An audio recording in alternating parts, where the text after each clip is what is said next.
الحمدللہ نماز کے تعلق سے یہ بتانے جا رہا ہوں کہ ہم نماز میں قیام کرتے ہیں، تکبیر باندھتے ہیں اور رکوع کرتے ہیں، سجدہ کرتے ہیں، قاعدہ کرتے ہیں، سب کچھ ہے۔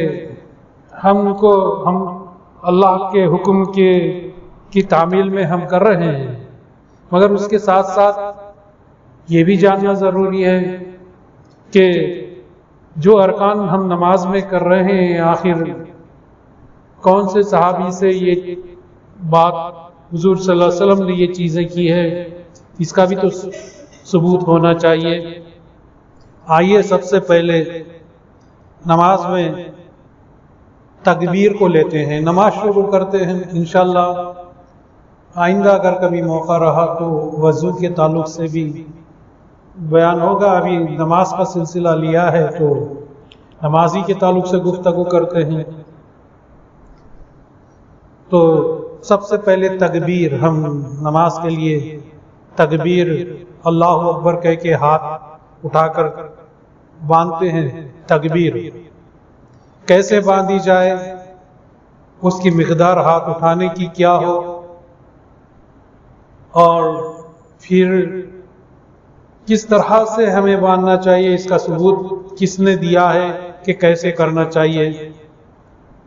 تو سب سے پہلے ہم یہ جاننے کی کوشش کریں کہ تکبیر کو تکبیر تحریمہ کہا جاتا ہے، صرف تکبیر نہیں، اللہ اکبر۔ ہمیں یہ بھی معلوم ہونا چاہیے، بہت اکثر ایسے حضرات بھی ہیں جن کو اللہ اکبر کر کے ہم ہاتھ باندھتے ہیں تو اس کو کیا کہتے ہیں وہ بھی پتہ نہیں ہوتا، مگر انسان بشر ہے۔ اب اس لیے میں جو ہے ہر چیز چھوٹی چھوٹی بھی یہاں پر لے رہا ہوں تاکہ معلوم ہو جائے اور اس کو یاد رکھا جائے۔ اللہ اکبر کہہ کے جب ہم ہاتھ باندھتے ہیں تو اس کو تکبیر تحریمہ کہتے ہیں۔ نماز یعنی نماز شروع ہونے سے ختم ہونے تک، سلام پھیرنے تک، نماز کے علاوہ جتنے بھی حرکتیں ہیں وہ سب ہم پر حرام ہیں، وہ سب ہم پر اللہ اکبر کہہ کے رکعت باندھ لی، باہر کی چیزیں ہم پر حرام ہیں۔ کوئی چیز ہمیں اس کے علاوہ، نماز کے علاوہ، ارکان کے علاوہ نہیں کرنا ہے، سب حرام ہے۔ اللہ اکبر کہہ کے ہاتھ باندھا تو ہر چیز نماز کے علاوہ، نماز بیرون نماز جو چیز ہوگی، نماز کے باہر کی جو چیزیں ہوگی، بات کرنا یا یہ کرنا، جو بھی چیزیں ہیں، ایک مثال دے رہا ہوں، حرام۔ تکبیر تحریمہ، اس لیے اسے تکبیر تحریمہ کہتے ہیں کہ رکعت باندھنے کے لیے ہاتھ اٹھایا، اس تکبیر کو تحریمہ یعنی حرام۔ ہر چیز تکبیر کے لیے ہاتھ اٹھا لیا، ایکشن کر دی، اس کے بعد سب چیزیں حرام ہو جاتی ہے، باہر کی چیزیں، اس لیے اسے تکبیر تحریمہ کہا جاتا ہے۔ اور پھر یہ تکبیر تحریمہ میں کیا بولتے ہیں ہم؟ اللہ اکبر۔ اب دیکھیے یہ بھی سیکھ لیجئے کہ نماز میں خاص چیز ہے، چھوٹی سی چیز ہے مگر ہمیں سیکھنے کی بات ہے۔ نماز میں اللہ اکبر کہہ کے ہم رکعت باندھی، پھر جتنی بھی بار نماز میں اللہ اکبر کہہ کے آئے گا، غور کیجئے اللہ اکبر کب کب ہم کہتے ہیں نماز کے اندر؟ رکوع میں، سجدے میں جاتے وقت۔ تو اس کا مطلب یہ ظاہر ہوا کہ نماز میں ایک رکن سے دوسرے رکن میں داخل ہونے کے لیے اللہ اکبر کہا جاتا ہے۔ قیام کیا، ٹھہر گئے، سورہ فاتحہ، سورہ اخلاص یعنی سورہ فاتحہ پڑھا، پھر اس کے بعد ضم سورہ کوئی سورت پڑھی، پھر ہم کو رکوع میں جانا ہے۔ تو قیام ایک رکن ہے، پھر رکوع دوسرا رکن، دوسرے میں ہم تبدیلی کر رہے ہیں۔ قیام سے ہم رکوع میں جا رہے ہیں، ایکشن میں ہمارے تبدیلی آ رہی ہے۔ جہاں جہاں بھی نماز کے اندر ایکشن میں تبدیلی آئے گی تو وہاں اللہ اکبر کہا گیا ہے۔ خاص بات ہے، ہم کبھی غور نہیں کرتے ان چیزوں پہ۔ تو یہ اب دوسری چیز بتانا یہ ہے کہ بھئی اب اللہ اکبر کہہ کے ہاتھ جب ہم اٹھاتے ہیں تو ہاتھ کہاں تک اٹھایا جائے؟ کہاں تک اٹھایا جائے؟ اللہ اکبر کہہ کے ہاتھ اٹھانے کا مسئلہ حالانکہ چھوٹا ہے مگر بہت اہم ہے، معلوم ہونا چاہیے۔ تو کہاں تک ہاتھ اٹھایا جائے؟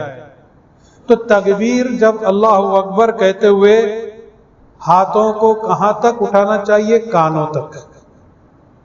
دیکھیے کہاں تک اٹھانا ہے، سیکھ لیجئے، کانوں تک اٹھانا ہے۔ بعض لوگ کیا کرتے ہیں؟ اللہ اکبر، اس کا بھی آگے ثبوت دوں گا میں انشاءاللہ۔ اور جتنے بھی نماز میں الگ آج کل طریقے بدل دیے ہیں، انشاءاللہ یہ تو نماز سیکھ رہے ہیں، اس میں نہیں آئے گی۔ نماز کا جب یہ موضوع ختم ہو جائے گا تو ان چیزوں کو بھی لیا جائے گا، ان مسائل کو بھی۔ تو اب میں یہاں پر بتلانا یہ چاہتا ہوں کہ اللہ اکبر کہتے ہوئے کانوں تک ہاتھ اٹھانا ہے۔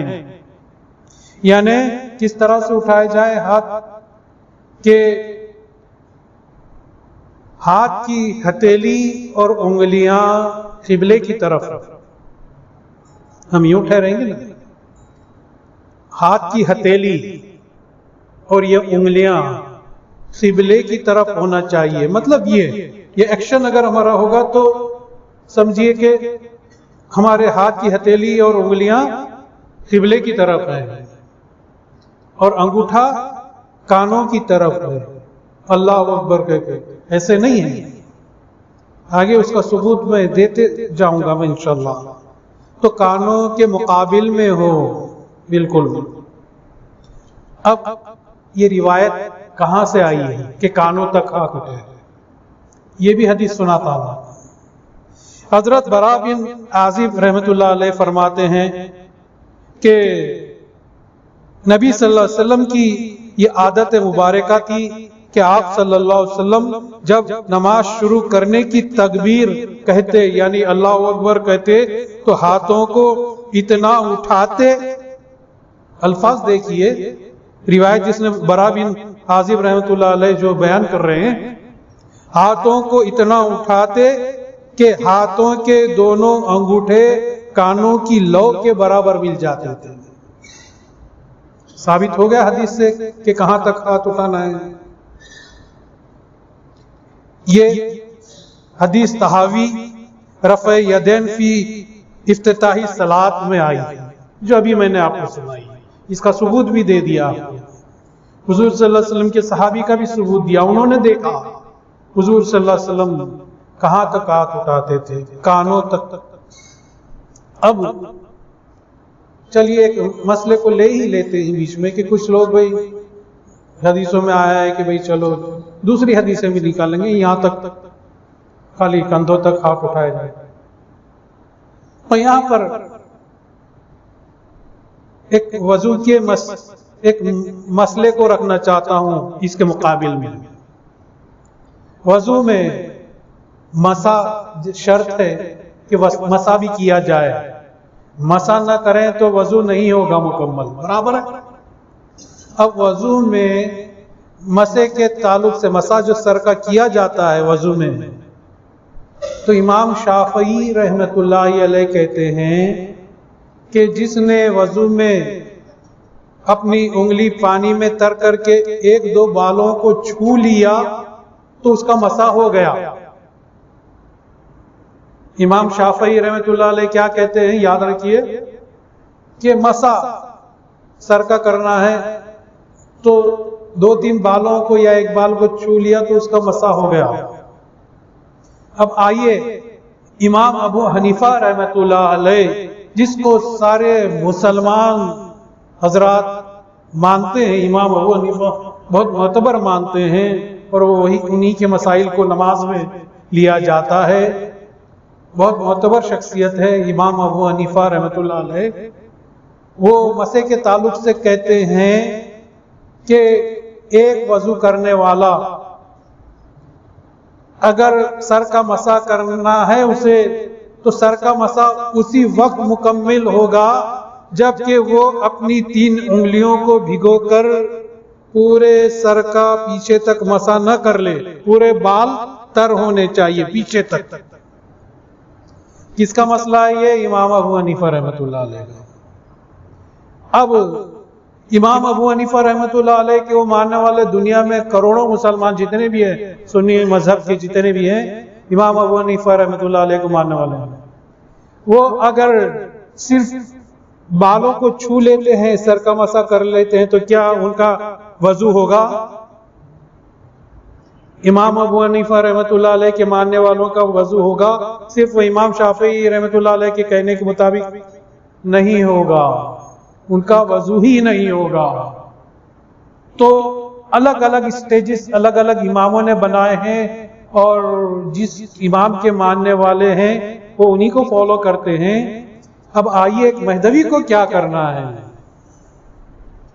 ایک مہدوی کو کیا کرنا ہے، مسئلہ صاف کیے دیتا ہوں بالکل۔ مہدوی کو مہدی علیہ السلام کی طرف دیکھنا ہے۔ کس کی طرف دیکھیں گے ہم؟ اللہ کے خلیفہ، کیونکہ رسول محمد صلی اللہ علیہ وسلم نے کہا کہ جب مہدی آئے گا تو دین میں آسانیاں پیدا کرے گا۔ اب آئیے دین میں آسانی پیدا کرنے والے کی طرف جاتے ہیں، خلیفۃ اللہ کی طرف۔ مہدی موعود علیہ السلام نے مسح کے تعلق سے کیا کہا کہ ان مسائل کو جب پیش کیا گیا تو آپ نے کہا کہ بندہ مسائل کے اندر عالیت کو دیکھتا ہے، عالیت کو دیکھتا ہے۔ عالیت کیا آئی سر کے مسح میں کہ ہم نے پورے سر کا مسح کر لیا تو اس کے اندر امام شافعی کی بھی اتباع ہو گئی، جو 3 بالوں کو چھونے کا کہتے ہیں ان کی بھی اتباع ہو گئی، امام ابو حنیفہ کی بھی اتباع ہو گئی۔ تو ایک مہدوی مہدی علیہ السلام کے قول کے مطابق پورے سر کا مسح کرتا ہے، عالیت پر چلتا ہے وہ۔ تو یہی بات اب یہاں پر آتی ہے کہ ہاتھ اٹھانے کی، رفع، ہاتھوں کو کانوں تک اٹھانے کی۔ کچھ کہتے ہیں کہ نہیں، کاندھوں تک اٹھا کر اللہ اکبر کے باندھ لیتے ہیں، مگر جو مقتدی یا نماز پڑھنے والا کانوں تک ہاتھ اٹھا لے گا تو اس کا جو کاندھوں تک کی وہ جو روایت لاتا ہے وہ بھی اس میں داخل ہو جائے گی۔ کانوں تک اٹھانے کی عالیت پر اس نے عمل کر لیا، اس میں ساری چیزیں آ گئی، کسی چیز کا بھی اس نے انکار نہیں کیا۔ تو اب آپ بتلائیے کہ صحیح کیا ہے؟ ہاتھ اٹھانے کے لیے کانوں تک جو کہا گیا، ابھی روایت میں نے پیش کی، تو یہ عالیت یہی ہے کہ کانوں تک ہاتھ اٹھا لو تو ساری روایتیں اس کے اندر آ جائیں گی۔ اور حضرت ابو ہریرہ رضی اللہ تعالیٰ عنہ فرماتے ہیں کہ رسول صلی اللہ علیہ وسلم جب نماز شروع کرتے تو ہاتھوں کو اچھی طرح اٹھاتے۔ ابو ہریرہ کون؟ مشہور صحابی۔ ابو ہریرہ رضی اللہ تعالیٰ عنہ سے زیادہ اکثر روایتیں حضور صلی اللہ علیہ وسلم کی جو ہے موجود ہیں۔ تو ابو ہریرہ رضی اللہ تعالیٰ عنہ فرماتے ہیں کہ رسول صلی اللہ علیہ وسلم جب نماز شروع کرتے تو ہاتھوں کو اچھی طرح اٹھاتے۔ اور صحیح مسلم میں حضرت قتادہ رضی اللہ تعالیٰ عنہ سے روایت ہے کہ انہوں نے اللہ کے نبی، قتادہ صحابی رسول صلی اللہ علیہ وسلم کا یہ قول ہے، حضرت قتادہ رضی اللہ تعالیٰ عنہ فرماتے ہیں کہ نبی کریم صلی اللہ علیہ وسلم کو میں نے دیکھا کہ وہ ہاتھوں کو کانوں تک ہاتھ اٹھاتے تھے۔ اب بتائیے کتنے صحابیوں کا یہاں پر قول لیا گیا؟ صرف مسئلہ چل رہا ہے کانوں پر ہاتھ اٹھانے کا۔ کتنی حدیثیں آ گئی، کتنی راوی آ گئے، کئی جلیل القدر صحابہ نے قول دے دیا کہ کانوں تک ہاتھ اٹھانا ہے۔ یہ ابھی جو میں نے روایت بیان کی، مسلم استجاب رفع یدین حزل المنقبین کے موضوع سے یہ مسلم میں روایت ہے، یہ آپ کو ابھی سنائی۔ پھر اب چلیے یہ مسئلہ ہو گیا، اللہ اکبر تکبیر تحریمہ ہو گئی، کہاں تک ہاتھ اٹھانا یہ ہو گیا۔ اب اس کے بعد کیا ہم کو کرنا ہے؟ دوسری ایکشن اس کے بعد ہاتھوں کو باندھنا ہے۔ کیسے باندھیں گے؟ یہاں پر بھی آج کل الگ الگ طریقے چلے ہیں، کوئی یوں باندھ رہا ہے تو کوئی یوں باندھتا ہے، جس کے دل میں جیسا آیا ویسا اس نے عمل شروع کر دیا۔ صحیح اس لیے جو ہے میں آپ کو یہ چیزیں لایا ہوں۔ اللہ اکبر کہہ کر دونوں ہاتھ اس طرح باندھو کہ دائیں ہاتھ کی ہتھیلی، سیدھے ہاتھ کی ہتھیلی، بائیں ہاتھ کی ہتھیلی یعنی ڈابے ہاتھ کی ہتھیلی کی پشت پر، پشت کہتے ہیں پیٹھ، ہتھیلی کی یہ پیٹھ پشت پر رہے۔ کہاں رہے؟ پشت پر۔ میں نے بتایا بھی یہ ایکشن ہے، یہ نہیں ہے پشت کہا، یہ پشت نہیں آتی اور یہ پشت نہیں آتی۔ پشت میں نے کہا پشت یہ ہے، یہ حصہ پشت، تو پشت پر رہے۔ اور کس طرح سے رہے کہ بیچ کی 3 انگلیاں بائیں کلائی پر ہو، 3 انگلیاں، یوں بھی نہیں یوں بھی نہیں، 3 انگلیاں، انگوٹھا اوپر، یہ چھوٹی انگلی نیچے، دیکھ لیجئے 3 انگلیاں پشت پر، انگوٹھا اوپر، انگلی نیچے، یہ اس طرح سے جو ہے ہاتھ باندھے جاتے ہیں۔ اب سن لیجئے روایت، میں اپنی طرف سے نہیں کہہ رہا ہوں۔ حضرت قبیصہ رضی اللہ تعالیٰ عنہ کے والد فرماتے ہیں کہ رسول صلی اللہ علیہ وسلم ہمیں نماز پڑھاتے وقت اپنے دائیں ہاتھ سے بائیں ہاتھ کو پکڑا کرتے تھے۔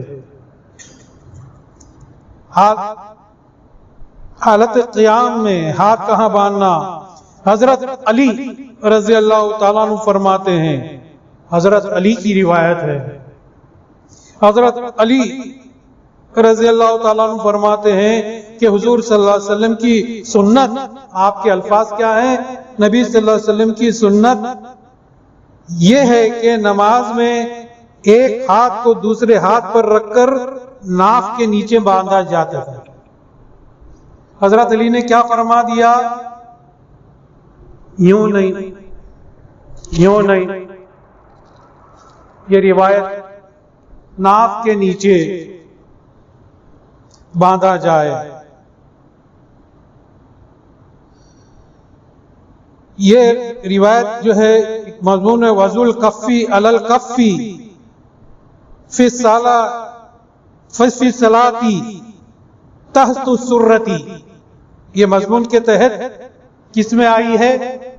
ابو داؤد وضع الیمنی علی الیسری، اس نام سے ابو داؤد میں یہ روایت آئی ہے۔ میں اپنے طرف سے نہیں کہہ رہا ہوں، جو ابھی آپ کو میں نے جو طریقہ بتایا کہ ناف کے نیچے اور ہاتھ کی انگلیاں کہاں ہونی چاہیے وغیرہ سب آگے آپ کی مرضی، مگر نماز کا صحیح طریقہ میں یہاں پر سکھلانے جا رہا ہوں۔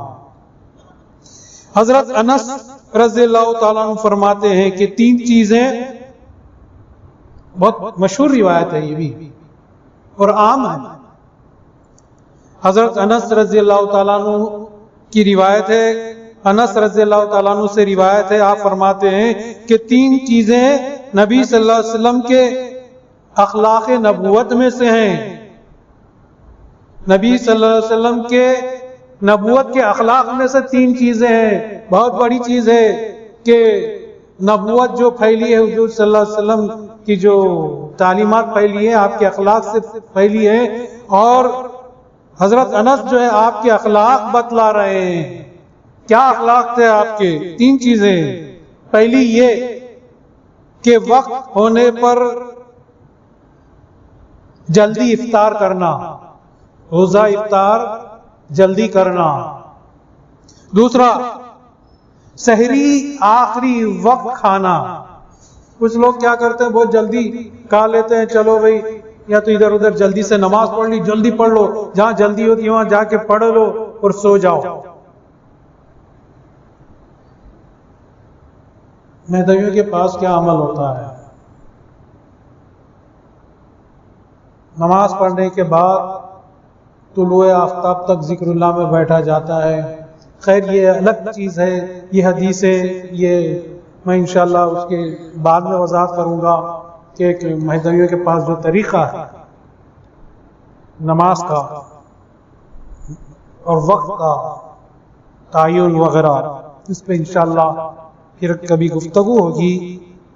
تو تین چیزیں آپ کے اخلاق میں ہیں، پہلی یہ کہ وقت ہونے پر جلدی افطار کرنا، دوسری سحری آخری وقت کھانا، اور تیسری نماز میں دائیں ہاتھ کو بائیں ہاتھ پر ناف کے نیچے باندھنا۔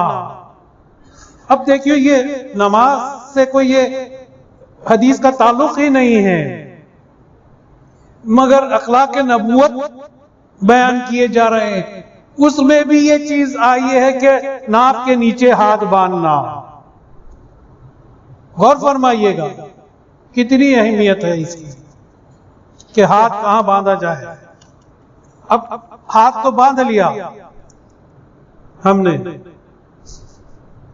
کھڑے رہنے کو نماز میں قیام کہا جاتا ہے، قیام، تکبیر تحریمہ، پھر رکعت باندھی ہم نے، اور اس کے بعد قیام میں ہیں، ابھی ہم کھڑے ہوئے ہیں۔ تو سب سے پہلے نماز میں داخل ہونے کے بعد کیا پڑھیں گے، تو بچہ بھی بتلائے گا کیا پڑھا جاتا ہے، ثنا، سبحانک اللہم وبحمدک وتبارک اسمک وتعالی جدک ولا الہ غیرک، سبحانک اللہم وبحمدک وتبارک اسمک وتعالی جدک ولا الہ غیرک۔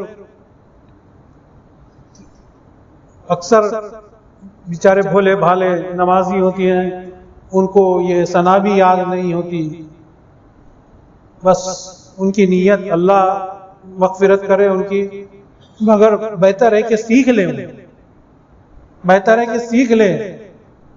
اب ثنا کو سیکھنے میں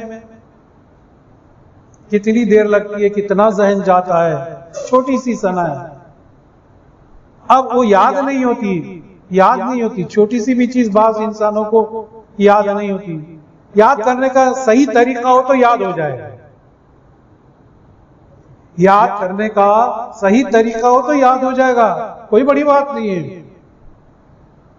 اب میں بتاتا ہوں صحیح طریقہ، سبحانک اللہم سبحانک اللہم سبحانک، 15 وقت بول لو سبحانک اللہ، کتاب کے اندر دیکھ کر ثنا کہاں ہے، نکالی کھولی، سبحانک اللہم سبحانک اللہم سبحانک اللہم، دماغ میں آ گئی، سبحانک اللہم وبحمدک وبحمدک وبحمدک، 15 وقت، پھر ریپیٹ کرو اتنی چیز کو، سبحانک اللہم وبحمدک سبحانک اللہم وبحمدک۔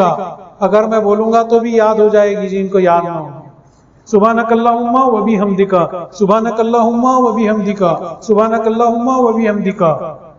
پھر اس کے بعد 15 وقت اتنا بولا، وتبارک اسمک وتعالی جدک، پھر 15 وقت بولیے، وتبارک اسمک وتعالی جدک وتبارک اسمک وتعالی جدک وتبارک اسمک وتعالی جدک۔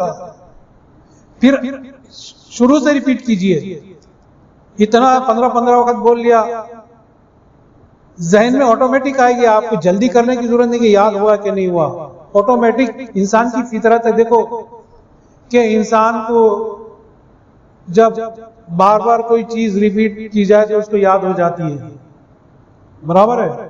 تو پھر ریپیٹ کیجئے، سبحانک اللہم وبحمدک وتبارک اسمک وتعالی جدک، اتنا، پھر 15 وقت ریپیٹ کیجئے پورا شروع سے۔ اب آخر میں کیا رہ گیا؟ ایک ہی ورڈ، ولا الہ غیرک، ولا الہ غیرک، ولا پھر شروع سے آئیے سبحانک اللہم و بحمدک و تبارک اسمک و تعالی جدک ولا الہ غیرک۔ کیا مشکل ہے؟ یاد ہو جائے گی، اگر کسی کو یاد نہیں ہوتی یاد ہو جائے گی، کیونکہ میں اکثر بار بار سورہ ریپیٹ کیوں کرتا ہوں یہاں پر؟ کئی لوگوں کو یاد ہو گئے ہوں گے، سورہ پڑھاتا ہوں میں جو نماز میں، یار حضرت تو یہی سورہ پڑھایا کرتے ہیں، بھائی کیا برا ہے، لوگوں کو یاد تو ہوتے ہیں، اسی بہانے کئی لوگوں کو یاد ہو جاتے ہیں، یاد ہو جاتے ہیں۔ یہ ہمارا جو سوچنا ہوتا ہے، ہم جو کرتے ہیں اس میں کچھ نہ کچھ راز ہوتا ہے ہم جو کرتے ہیں۔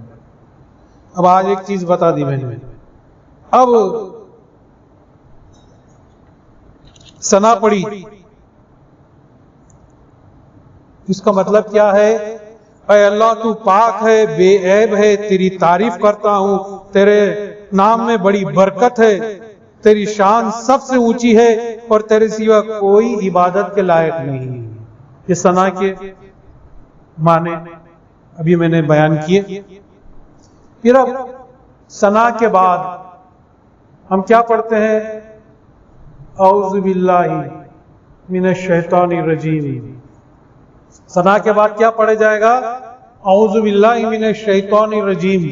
اس کو کیا کہتے ہیں؟ تعوذ۔ یاد رکھ لو ورڈ تعوذ، مشکل نہیں ہے، تعویذ یاد رکھ لو، اس پر سے تعوذ یاد رہ جائے گا۔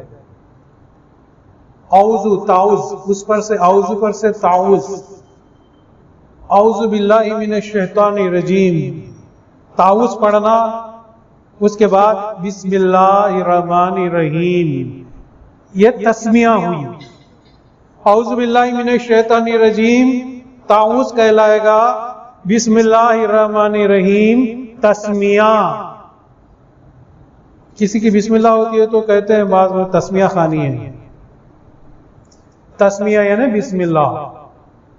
اعوذ باللہ من الشیطان الرجیم، ثنا کے بعد اعوذ باللہ من الشیطان الرجیم بسم اللہ الرحمن الرحیم۔ اعوذ باللہ من الشیطان الرجیم، اس کا ترجمہ، میں شیطانی پھندوں سے بچنے کے لیے اللہ کی پناہ میں آتا ہوں۔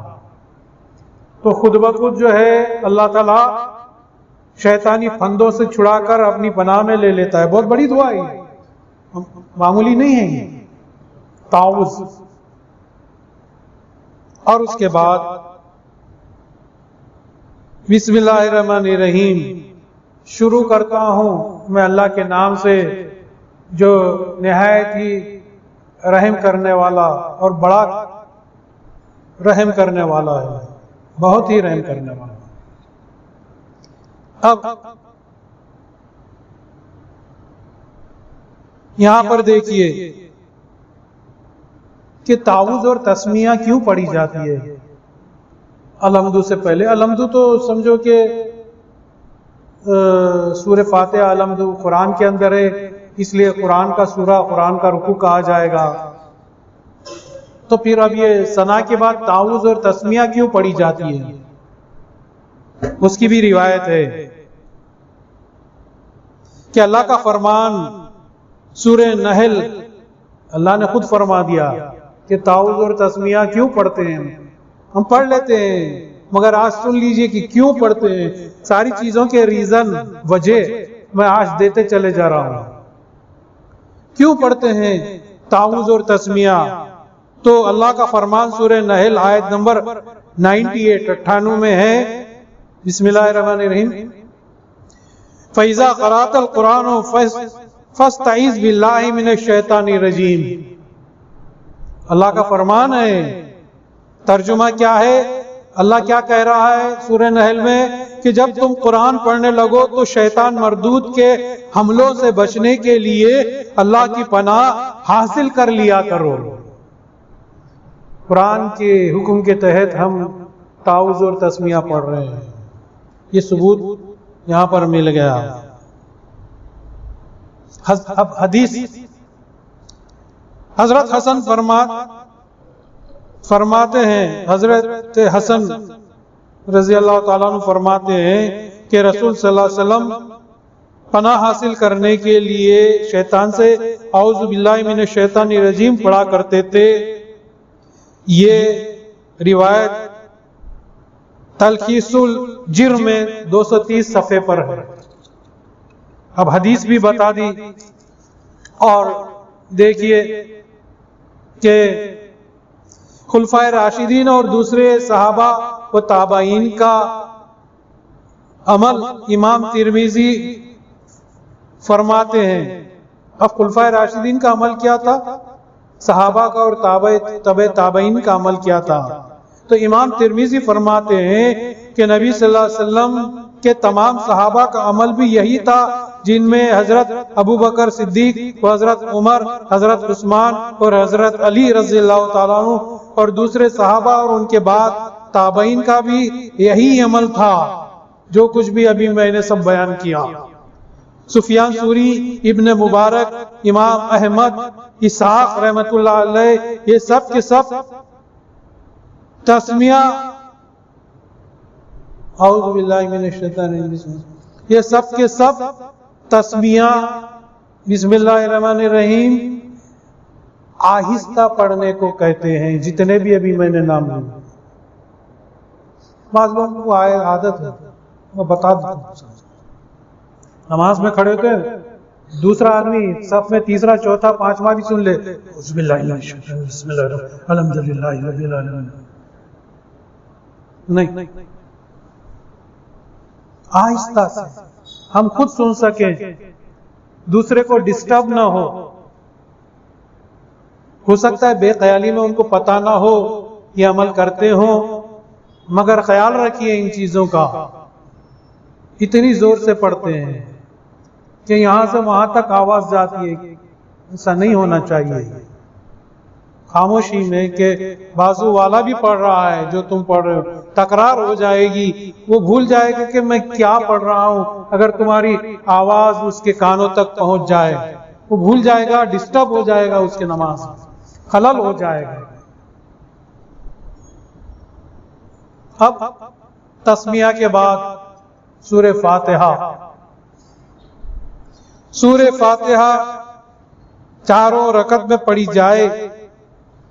اگر 4 رکعت کی نماز ہے چاروں میں پڑھنا ہے. 4 رکعت کی ہے, 2 رکعت کی ہے تو 2 میں پڑھیے. حضرت عبادہ رضی اللہ تعالیٰ عنہ سے نقل ہے کہ نبی صلی اللہ علیہ وسلم نے فرمایا کہ جو شخص سورہ فاتحہ نہ پڑھے اس کی نماز نہیں ہوتی. صحیح مسلم وجوب قراءۃ الفاتحہ, اس میں یہ سورہ فاتحہ کا بیان ہے. وقت جتنا میں نے کہا تھا ابھی ہو چلا ہے. ہم سورہ فاتحہ تک آج آئے ہیں اور اس میں اگر تھوڑا تھوڑا بیان کیا جائے تو آپ کے ذہنوں میں چیزیں رہے گی, کیونکہ اہم چیزیں میں آپ کو بتلا رہا ہوں, وہ یاد بھی ہونی چاہیے. اور کیا کیا میں نے روایتیں بیان کی وہ بھی یاد رہنی چاہیے. کس کو میں نے کیا کہا, کون سے عمل کو کیا کہا, کہاں کہاں سے ثبوت لیے. اور اگر پھر بھی آپ کو سننا ہے دوبارہ, انسان کی فطرت ہے کہ کچھ انسان ایسے ہوتے ہیں کہ بار بار سنیں تو انہیں یاد رہتا ہے. تو اس کے لیے یہ فقیر نے جو ہے چاہا کہ ویڈیو بنائی جائے, تو اس لیے یہ ویڈیو فارورڈ کریں گے, آپ اس کو حاصل کر لیجئے اور انشاءاللہ آئندہ کل اس کے آگے بیان کیا جائے گا. اللہ تعالی ہماری کوششوں کو, ہمارے عمل کو جو اللہ کی عبادت کے لیے اور اللہ کو حاصل کرنے کے لیے ہم جس جستجو سے توجہ سے سننے آئے ہیں, سن رہے ہیں, اللہ تعالیٰ اس کو قبول فرمائے اور ہمیں اس کا ثواب عطا فرمائے. آمین ثم آمین.